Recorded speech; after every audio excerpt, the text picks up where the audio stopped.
I am one of 4 kids raised in the Central Valley farming community of Northern California.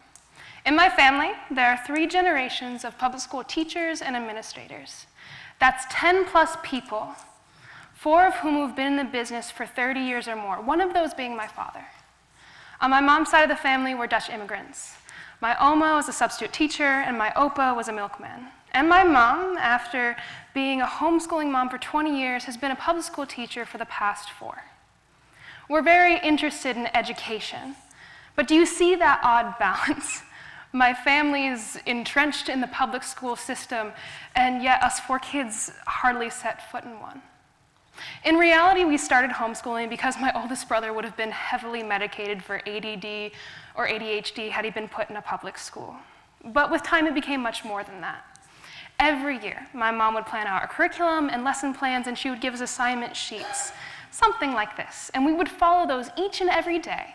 But we're also allowed the freedom to work ahead so that maybe on Friday we could go outside and build the tire swing.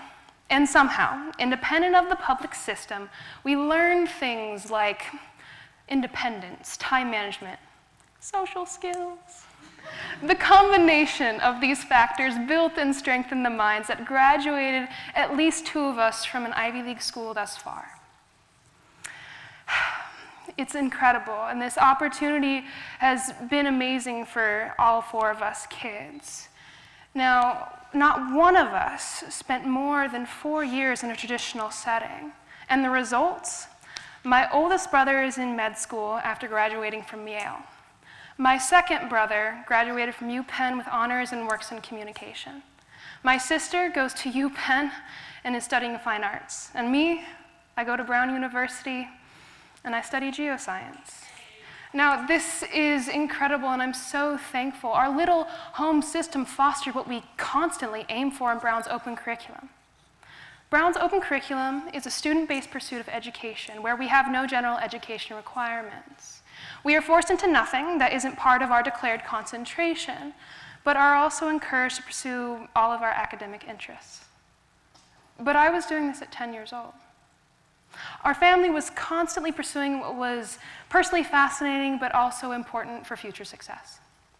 Now, this is what gives me a unique perspective on the public education system. I've learned a lot through personal experience and family history.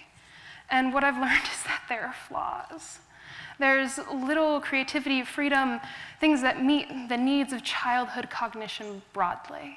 But there are far more people with much more experience that have highlighted these same issues. Our very own Brown University professor, Kenneth Miller, gave a TEDx talk several years back on Brown's open curriculum. He points to how it promotes classroom involvement and is a better mode of higher learning, which is to say that the standard system lacks this freedom to the negative impact of education. Sir Ken Robinson in 2006, in the most viewed TED Talk ever, spoke on how the education systems squander the natural creativity and talent of children. He points to issues like hierarchical rankings of subjects, how music and dance are exceptional for the brain, yet not nearly as valued as math or science. This doesn't have to be the case, but occurs out of the structure of our system. Even further back in 1994, Emily Manning wrote an academic essay on the cognitive development of a person throughout childhood. He talks about how people need integrated holistic learning with personalized association and meaning. Now, it was a full academic paper, but my takeaway is this: that anti-intellectualism is not battled against in university, it's defended against in primary school. To teach someone to be curious and pursue answers, you teach this during early cognitive development. And quite frankly, the public system is just not performing in this area. To give these points a little spice of data, let me share with you what the National Center for Education Statistics has to say. In the US school systems, 8th grade, math and reading, we have been historically stagnant.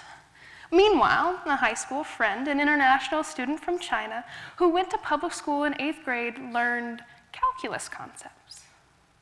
That's a lot. But what's more disturbing is that the issues I'm talking about go back over 20 years. we don't lend ourselves to achieving our own goals. Now, we know we need to make changes, but those being implemented are so incremental as to seem ineffective. We are afraid of an overhaul. It's too risky, and people are afraid of making changes.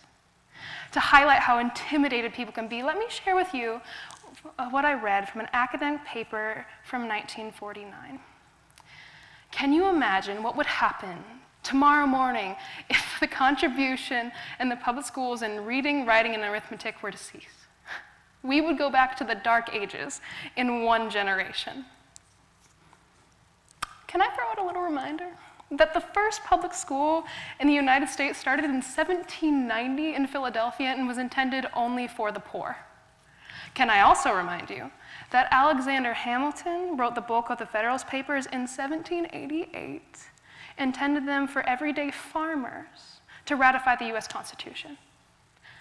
But how did they know how to read if there were no public schools? It's ridiculous to assume that public schools are the linchpin to society. They are important, but not everything. Free public schooling is not the same thing as widespread education, but people confuse the two and then get scared of changing the public system today. We settle for mediocrity, curricular changes. We settle for subpar, but that seems to fly in the face of what education is about.